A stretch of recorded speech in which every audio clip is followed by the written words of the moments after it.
ही दृश्य आहेत वर्षा बंगल्यावरची।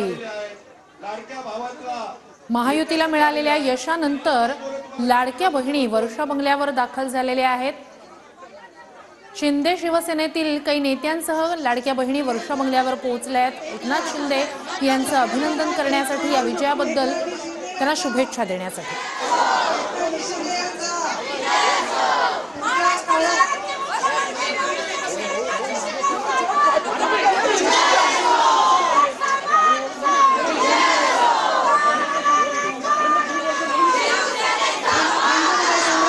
शिवसेना प्रमुख बाळासाहेब ठाकरे यांचा, धर्मवीर आनंदजी दिघे यांचा, एकनाथजी शिंदे यांचा, लाडक्या बहिणींचे भाऊ एकनाथजी शिंदे यांचा।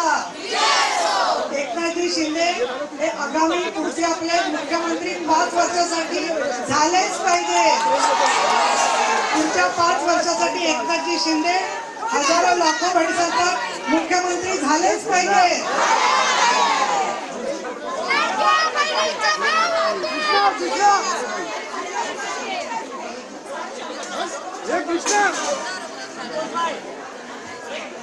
तमाम लाडक्या बहिणी आज वर्षा निवासस्थानी, ज्यांनी खऱ्या अर्थानं महिलांना स्वाभिमानाने जगण्याचा हक्क दिला, ज्यांनी आयुष्यात पुढे जाण्याचा हक्क दिला आणि ज्यांच्या अथक प्रयत्नातून लाडक्या बहिणींनी आज या महायुतीला घवघवीस अफाट यश दिलंय आणि आपल्या लाडक्या भावाला भेटण्यासाठी, आपल्या लाडक्या भावाचं अभिनंदन करण्यासाठी, आपल्या लाडक्या भावाला पुढच्या कारकिर्दीच्या शुभेच्छा देण्यासाठी आपण या ठिकाणी जमलेला आहात। मी साहेबांना वेळ साहेब सगळ्या बहिणी आपल्याला भेटायला आलेल्या आहेत, आपलं अभिनंदन करायला आलेले आहेत। आपण थोडक्यात त्यांचे आभार व्यक्त करा।